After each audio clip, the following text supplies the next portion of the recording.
पाक उच्चायोग के एक अधिकारी अवांछित घोषित कर दिए गए हैं। जिम्मेदारी से बाहर की गतिविधियों में शामिल होने का आरोप है इन पर। भारत सरकार ने 24 घंटे में देश छोड़ने को कहा है। तो पाक उच्चायोग के एक अधिकारी अवांछित घोषित कर दिए गए हैं। जिम्मेदारी से बाहर की गतिविधियों में शामिल होने का आरोप है। भारत सरकार ने 24 घंटे में देश छोड़ने को कहा। ये बड़ी खबर आपको बता रहे हैं। जिम्मेदारी से बाहर की गतिविधियों में शामिल होने का आरोप है। भारत सरकार ने 24 घंटे में देश छोड़ने को कहा है। पाक उच्चायोग के एक अधिकारी अवांछित घोषित कर दिए गए हैं। जिम्मेदारी से बाहर की गतिविधियों में शामिल होने का आरोप है।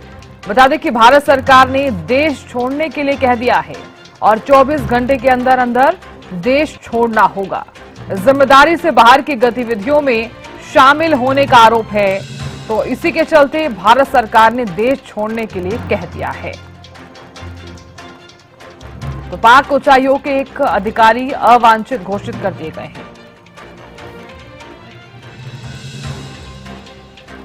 बड़ी खबर इस वक्त की आपको बता रहे हैं।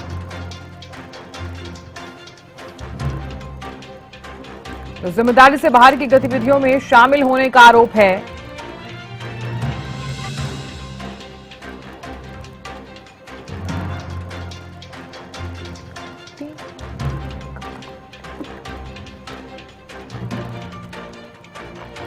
और खबर पर ज्यादा जानकारी के साथ दिल्ली से संवाददाता अपराजिता श्री जुड़ गई हैं। अपराजिता, पाक उच्चायोग के एक अधिकारी को अवांछित घोषित कर दिया गया है, क्या है ये पूरा मामला?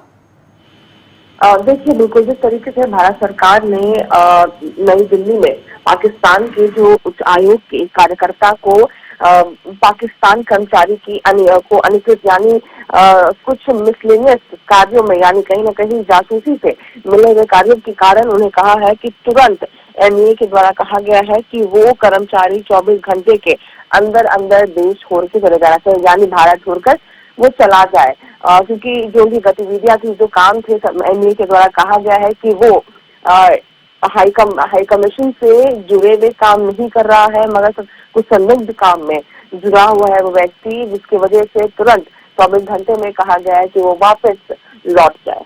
जी बिल्कुल अपराजिता, देखिए हालांकि 24 घंटे के अंदर अंदर देश छोड़ने के लिए तो कह दिया है। क्या माना जाए कि 24 घंटे के अंदर देश छोड़ा जाएगा क्या? बिल्कुल, देखिए हालांकि एनआईए के द्वारा जिस तरीके से जारी की गई है तो संभावना है कि जल्द से जल्द छोड़ना उचित भी होगा। और जिस तरीके से हालांकि देखिए जासूसी के जिस तरीके से कहा जा रहा है कि व्यक्ति तो अवश्य छोड़ना ही होगा। हालांकि जिस तरीके से एनआईए के द्वारा जारी किया गया है तो उसका पालन करना भी करना ही होगा। जी चलिए, बहुत शुक्रिया पूरी जानकारी देने के लिए।